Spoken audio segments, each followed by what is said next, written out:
की मान्यता के आधार पर फिर से खड़ा करना चाहता हूं, उस काम में लगा प्रतिशत में आप निकालेंगे तो सैकड़ों प्रतिशत में वृद्धि हुई है खाद की कीमत में, लेकिन गेहूं की कीमत जो खरीदने वाली है सरकार के द्वारा उसमें 10-20% की ही वृद्धि हुई है।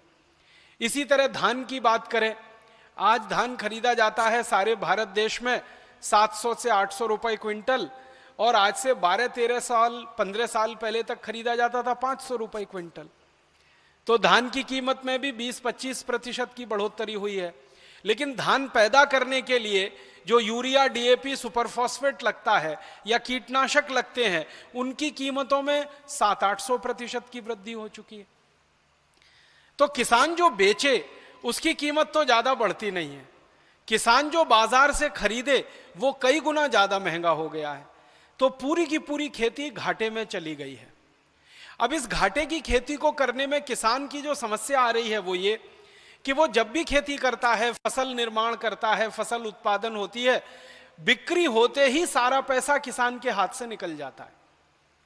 वो या तो खाद खरीदने वाली कंपनियों के जेब में, या कीटनाशक खरीदने वाली बेचने वाली कंपनियों की जेब में, या किसान के लिए बीज बेचने वाली कंपनियों की जेब में। किसान के पास कुछ नहीं बचता। तो दैनिक जीवन के काम चलाने के लिए किसान फिर कर्ज लेना शुरू करता है, फिर कर्ज का ब्याज भरना पड़ता है, फिर और कर्ज बढ़ जाता है, फिर और ब्याज देना पड़ता है। और आपको शायद जानकर ये तकलीफ होगी, दुख होगा कि भारत में किसान अकेला एक समूह है जो चक्रवर्ती ब्याज देता है कर्ज पर। हम शहरों में रहते हैं और शहरों में रहने के लिए मकान बनाना पड़ता है, बैंक से कर्ज लेते हैं, साधारण ब्याज दर पर हमें बैंक का कर्ज मिल जाता है। हम शहरों में रहते हैं, गाड़ियां चाहिए हमको, गाड़ी खरीदने के लिए साधारण ब्याज दर पे कर्ज मिल जाता है। लेकिन किसान अपने खेत में ट्रैक्टर अगर चलाने के लिए ट्रैक्टर खरीदे, बैल खरीदे, या कोई किसान जंतुनाशक खरीदे, कीटनाशक खरीदे, उसके लिए कर्ज लेना पड़े सहकारी संस्थाओं से, पत संस्थाओं से, तो चक्रवर्ती ब्याज पे कर्ज मिलता है किसानों को। और आप जानते हैं चक्रवर्ती ब्याज दुनिया में सबसे खतरनाक होती है। मैं एक दिन ऐसे ही मनोरंजन के लिए एक छोटा सा आकलन कर रहा था कि मैं अगर चक्रवर्ती ब्याज की दर पर कहीं से कर्ज ले लूं, मान लीजिए 1% की चक्रवर्ती ब्याज की दर पर 100 रुपए का कर्ज मैं ले लूं, मात्र 1% की चक्रवर्ती ब्याज के दर पर 100 रुपए का कर्ज ले लूं, तो 250 से 300 साल में वो कर्ज इतना हो जाता है कि संपूर्ण भारत देश की पृथ्वी के बराबर का सोना अगर मैं वापस कर दूं तो कर्ज मुक्त नहीं हो सकता। इतना खतरनाक होता है चक्रवर्ती ब्याज का चक्कर। आप में से गणित के कोई विद्यार्थी रहे हो तो आप इसका अंदाजा लगा सकते हैं। हमारा किसान इसी चक्रवर्ती ब्याज के चक्कर में फंसा हुआ है। इस देश का एक भी किसान भाई बहन ऐसा नहीं है जो कर्जदार ना हो, क्योंकि खेती में उत्पादन के लिए जो खर्च है वो बहुत ज्यादा और बिक्री के लिए जो लाभ है वो बहुत कम। तो हर एक किसान कर्जे में फंसा है। उस कर्जे के दुष्चक्र में अंतिम नतीजा जो निकलता है किसान के लिए वो ये कि जब वो किसी भी तरह से कर्ज वापस करने की स्थिति में नहीं होता तो उसका घर गिरवी रखता है, उसकी जमीन गिरवी रखी जाती है, उसके पत्नी के गहने जेवर गिरवी रखे जाते हैं, दागिने गिरवी रखे जाते हैं, अंत में गाय बैल भैंस उसके गिरवी रख जाते हैं। और जब सब कुछ गिरवी रख जाता है उसके बावजूद कर्जदार उसके दरवाजे पर आकर, साहूकार उसके दरवाजे पर आकर खड़ा हो जाता है वसूली के लिए, तो किसान को अपनी इज्जत बचाने के लिए एक ही रास्ता है, वो आत्महत्या कर लेता है। हमारे भारत देश में सरकार के आंकड़ों के अनुसार 56,000 किसान हर साल आत्महत्या करते हैं इस देश में। और सरकार खुद मानती है कि ये वो आत्महत्या के मुकदमे जो एफआईआर के रूप में दर्ज होते हैं वो 56,000 हैं। अगर एफआईआर ना हो और किसानों की आत्महत्याएं हों, सरकार को पता ही ना चले, पुलिस को रिपोर्ट ना कराई जाए, ऐसी आत्महत्याओं को जोड़ा जाए तो वो लाख से ऊपर निकलता है। हमारे देश के जो राज्य जहां सबसे ज्यादा किसानों की आत्महत्याएं हो रही हैं, पंजाब है, उसके बाद हरियाणा है, फिर आप महाराष्ट्र के हैं, महाराष्ट्र है, फिर आंध्र प्रदेश है, फिर कर्नाटक है, तमिलनाडु है, केरल है। ये ऐसे 6-7 राज्य सारे देश में बदनाम हो गए हैं किसानों की आत्महत्या के लिए। भारत सरकार समय समय पर आत्महत्या करने वाले किसानों के परिवारों का सर्वेक्षण कराती है और उन परिवारों से पूछा जाता है कि आखिर अब बताइए आपके घर में परिवार में आत्महत्या क्यों हुई।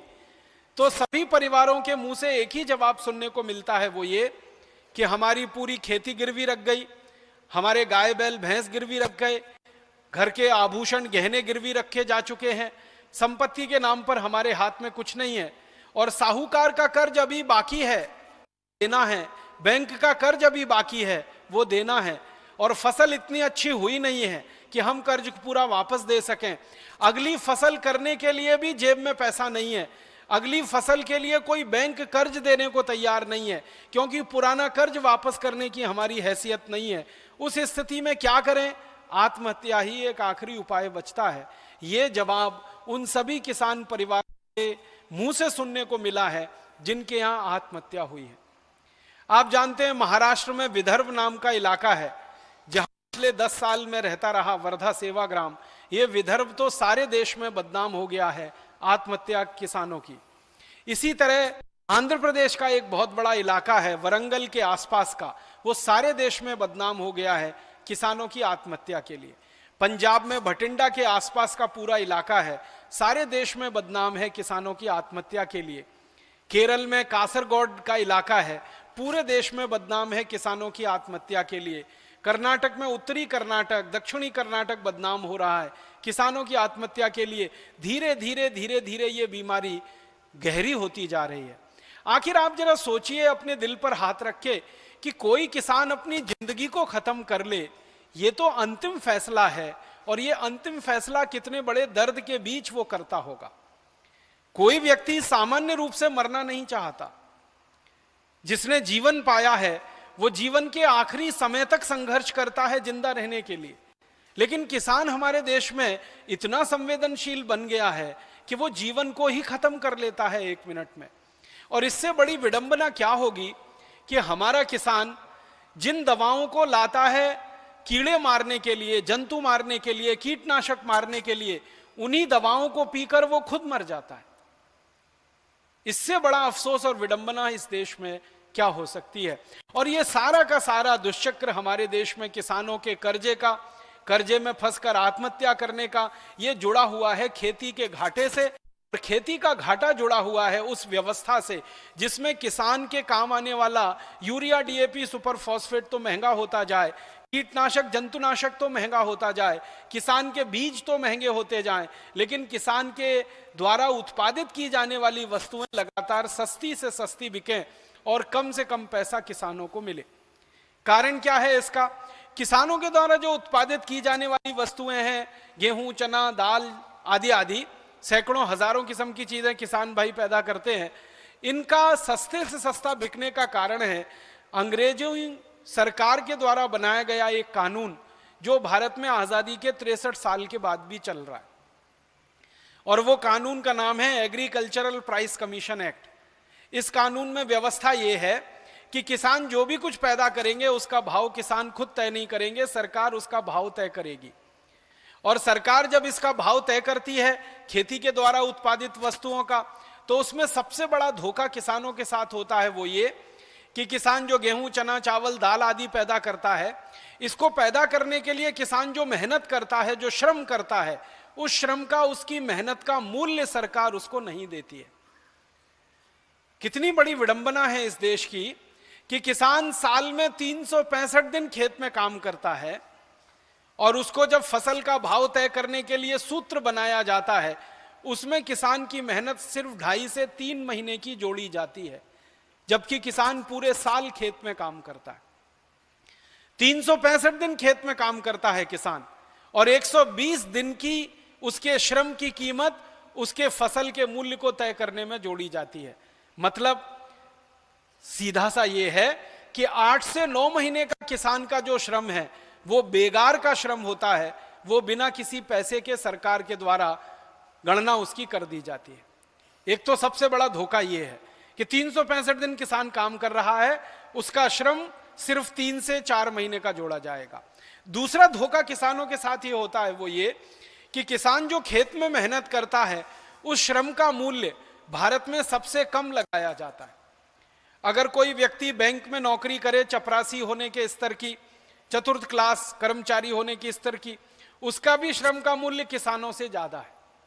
हमारे देश के बैंक में काम करने वाला चतुर्थ श्रेणी का कर्मचारी एक दिन में बड़े आराम से 300 से 400 रुपए अपनी मेहनत का, श्रम का मूल्य पा लेता है, लेकिन किसान को अपनी मेहनत का, अपने श्रम का एक दिन का मूल्य 100 रुपए से ज्यादा कभी सरकार के द्वारा दिया नहीं जाता।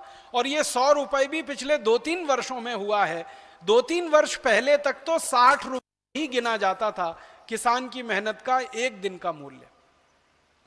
और इससे भी बड़ा दुख है, अफसोस है वो ये कि किसान काम करता है खेत में अकेले नहीं, पूरे परिवार के साथ, लेकिन जब उसके श्रम का मूल्य जोड़ा जाता है तो सिर्फ अकेला। उसका पूरा परिवार काम करता, उसकी पत्नी काम करती है, बच्चे काम करते हैं, उनका श्रम का मूल्य सरकार जोड़ती ही नहीं है उसमें। और इस कारण से खेती के द्वारा पैदा होने वाली हर चीज इस देश में बहुत सस्ती है। गेहूं 10-11 रुपए किलो, चावल 6-7 रुपए किलो में सरकार खरीद लेती है, कपास वगैरह 12 से 15 रुपए किलो में खरीद लिया जाता है, बहुत आंदोलन हो तो 20 रुपए किलो का भाव मिल जाता है। शुगर केन, गन्ना, वो सबसे सस्ता खरीदा जाता है इस देश में किसानों के खेतों में से। और सबसे एक और मुश्किल की बात है कि किसानों से ये सब सरकार खरीद लेती है और उसका भुगतान 1-1 साल तक किसानों को नहीं होता। आप सब महाराष्ट्र के रहने वाले हैं, गन्ना बेचने के लिए किसान जो जो मिलों में जाता है, शुगर मिल में जाता है, वहां के रिकॉर्ड्स आप चेक कर लीजिए, किसी भी किसान को कोई भी शुगर मिल तुरंत भुगतान नहीं करती। 6 महीने के बाद, 8 महीने के बाद, साल भर के बाद, कहीं कहीं तो 2-2 साल के बाद। और ये जो महाराष्ट्र की कहानी है वो पूरे देश की कहानी है। कपास बेच देते हैं किसान, 6-6 महीने, साल भर उनका भुगतान नहीं होता है। सरकार उसको बेचकर मुनाफा कमाती रहती है, धंधा करती रहती है, किसान की जेब में पैसा नहीं आ पाता। तो इन सब कारणों से किसान की आमदनी हमेशा कम रहती है और खर्चे उसके हमेशा से ज्यादा रहते हैं। कितनी बड़ी विडंबना है। आप इसको दूसरे तरीके से सोचने की कोशिश करिए कि आप अगर किसान हैं और इस महाराष्ट्र से हरिद्वार तक शिविर में भाग लेने के लिए आए हैं, मान लीजिए आप पश्चिम महाराष्ट्र के किसी भी जिले से आए हैं, तो आने और जाने में आपने जो किराया खर्च किया है रेल का और बस का, मैं अंदाजा से बता सकता हूं कि आने और जाने के एक व्यक्ति के किराए के लिए कम से कम आपको 100 क्विंटल गेहूं बेचना पड़ेगा, तब जाकर आपका किराया निकलेगा। अगर धान की बात करूं तो कम से कम 150 किलो धान बेचना पड़ेगा, 100 किलो गेहूं बेचना पड़ेगा, 150 किलो धान बेचना पड़ेगा, तब जाकर शायद आपका किराया निकल पाएगा। और दूसरे तरीके से समझने की कोशिश करिए इस बात को कि अगर मैं किसान हूं, आप किसान हैं, बाजार में जाकर एक साबुन खरीदें 15 रुपए का, तो 15 रुपए का 100 ग्राम साबुन खरीदने के लिए 1.5 किलो गेहूं बेचना पड़ जाएगा। 15 रुपए का 100 ग्राम साबुन खरीदने के लिए कम से कम 2 किलो धान बेचना पड़ जाएगा। अगर 1.5 किलो गेहूं का मूल्य हम जांचने की कोशिश करें तो 1.5 किलो गेहूं से अगर आटा बना दिया जाए, आटे की रोटी बना दी जाए, तो 2 परिवार के लिए पर्याप्त होगी। तो जितने में 2 परिवार का पेट भर जाएगा, उतने रुपए का गेहूं बेचकर एक 100 ग्राम साबुन हम बाजार से खरीद पाएंगे।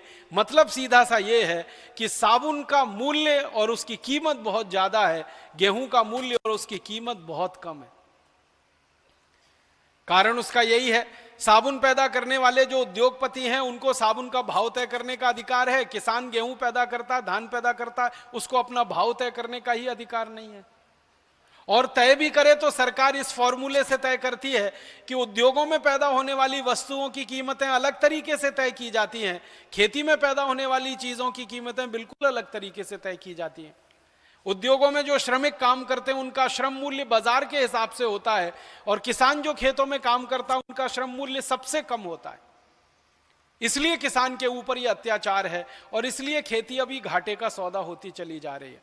खेती के घाटे का सौदा होने का जो सबसे बड़ा कारण हम लोगों को समझ में आता है वो ये कि किसान के द्वारा खरीदा जाने वाला रासायनिक खाद, जंतुनाशक, कीटनाशक, ये उनका सबसे बड़ा खर्चा है। एक औसतन अगर मैं बात करूं तो किसान की जिंदगी की आमदनी का 60% हिस्सा रासायनिक खाद खरीदने में चला जाता है, 20% हिस्सा जंतुनाशक और कीटनाशक खरीदने में चला जाता है, और बाकी का जो 20% बचा हुआ किसान का हिस्सा होता है वो उसकी दैनिक जीवन के काम करने में खर्च हो जाता है। बेटे बेटियों का विवाह करना है, उनकी पढ़ाई करनी है, मुकदमेबाजी है, उसमें बिजली का बिल है और दूसरे तरह के खर्चे में बाकी 20% निकल जाता है। किसान के पास जमा कुछ भी नहीं बचता, इसलिए वो हमेशा कर्जदार रहता है। इसका मतलब बिल्कुल सीधा है, किसान की जिंदगी के जीवन के खर्चे को अगर हम अलग कर दें जो 20% का है, तो बाकी का जो 80% का खर्चा किसान की जिंदगी का है वो तो रासायनिक खाद, जंतुनाशक और कीटनाशक का ही है। और पिछले आजादी के 40-45 वर्षों में खासकर किसानों के बीच में सरकार के द्वारा एक बहुत बड़ा दुष्प्रचार किया गया है, वो ये कि किसान अगर रासायनिक खाद नहीं डालेंगे तो उत्पादन नहीं होगा, कीटनाशक नहीं डालेंगे तो फसल खत्म हो जाएगी, जंतुनाशक नहीं डालेंगे तो फसल चौपट हो जाएगी। तो पिछले 40 साल से भारत के बहुत सारे कृषि वैज्ञानिक और कृषि विश्वविद्यालय हमारे किसानों को ये समझाते चले आ रहे हैं कि आपको तो रासायनिक खाद डालना ही पड़ेगा, आपको तो जंतुनाशक डालना ही पड़ेगा, कीटनाशक डालना ही पड़ेगा, बिना उसके खेत में उत्पादन नहीं होगा। तो ये जो डर और भय हमारे किसान भाइयों के मन में बैठ गया, इस डर और भय का अंतिम दुष्परिणाम ये है कि किसानों की जिंदगी का 80% खर्चा रासायनिक खाद, कीटनाशक और जंतुनाशक में जा रहा है। भारत के बारे में जरा जानने की कोशिश करें कि ये रासायनिक खाद, कीटनाशक, जंतुनाशक कितने बड़े पैमाने पर इस्तेमाल हो रहा है और इसका अंतिम परिणाम क्या हो रहा है। तो भारत सरकार के सन 2004-2005 के जो आंकड़े हैं वो मैं आपके सामने रखना चाहता हूं, क्योंकि अभी 2008 और 2009 के आंकड़े सरकार ने जारी नहीं किए हैं। जो सबसे लेटेस्ट सरकार के डेटा हैं, स्टैटिस्टिक्स हैं, वो 2005 और 2004 के हैं। वो ये बताते हैं कि हर साल भारत के किसान अपने खेतों में 1,90,00,000 मीट्रिक टन रासायनिक खाद डाल देते हैं। हर साल भारत के किसान अपने खेतों में 1,90,00,000 मीट्रिक टन रासायनिक खाद अपने खेतों में डाल देते हैं। Urea, DAP, diammonium phosphate, single super phosphate, ये सब तरह की रासायनिक खाद मिलाकर 1,90,00,000 मीट्रिक टन। अगर इसको हेक्टेयर के हिसाब से निकाला जाए तो भारत के 1 हेक्टेयर खेत में लगभग हर साल 114 किलोग्राम रासायनिक खाद डाली जाती है 1 हेक्टेयर खेत में। और अगर इसको बाहर से आने वाली खाद के साथ जोड़ दिया जाए, सरकार का यह कहना है कि 1,90,00,000 मीट्रिक टन खाद पूरी नहीं पड़ती, इसमें कमी आती है, तो करीब 40 लाख मीट्रिक टन रासायनिक खाद सरकार हर साल विदेशों से आयात करती है। और वो भी इसमें जोड़ दिया जाए तो ये आंकड़ा और बड़ा हो जाता है। अब ये पूरी की पूरी जो हमारे खेतों में डाली जा रही है, इसका मूल्य कितना है और इसके साथ जो कीटनाशक डाले जा रहे हैं उसका मूल्य कितना है, वो भी सरकार के आंकड़ों के हिसाब से मैं आपको बताना चाहता हूं। एक तो पहले ये बता दूं कि ये जो ये जो खाद डालते हैं, रासायनिक, यूरिया, डीएपी, सुपर फॉस्फेट आदि आदि, इसके बारे में सभी वैज्ञानिकों का जो शोध है वो ये कहता है कि जितनी ज्यादा रासायनिक खाद आप डालेंगे उतना ही ज्यादा कीड़े आपकी फसल को बर्बाद करने के लिए आएंगे। जितनी ज्यादा रासायनिक खाद आप खेत में डालेंगे उतने ही ज्यादा जीव जंतु आपके खेत के फसल को बर्बाद करेंगे। ये बड़ा अजीब सा है, ये जो संबंध है ना, खाद ज्यादा डालो तो ज्यादा से ज्यादा कीड़े आएंगे, ज्यादा से ज्यादा जंतु आएंगे। अब ज्यादा से ज्यादा जंतु आएंगे तो उनको मारने के लिए फिर जंतुनाशक और डालो, फिर कीटनाशक और डालो। माने खाद ज्यादा डालने का दुष्परिणाम ज्यादा जहर डालना अपने खेत में जंतुनाशक और कीटनाशक के रूप में। हमारे देश के सरकारी आंकड़े बताते हैं, Indian council of agricultural research के 1950-52 में हमारे देश के 1 हेक्टेयर खेत में मुश्किल से 3 किलो रासायनिक खाद पड़ती थी। तब हमारे देश में जंतुनाशक और कीटनाशक सबसे कम बिकते थे। अब हमारे देश के 1 हेक्टेयर खेत में 114 किलोग्राम खाद पड़ जाती है, तो जंतुनाशक और कीटनाशक सबसे ज्यादा बिकते हैं। मतलब सीधा सा ये है कि पिछले 1952 से 2009 के बीच में जितना ज्यादा से ज्यादा यूरिया, डीएपी हमने खेत में डाला है, उतना ही ज्यादा कीटनाशक और जंतुनाशक डालने की जरूरत पड़ी है, क्योंकि उतने ही ज्यादा कीड़े हमारी फसल पर लगना शुरू हुए हैं।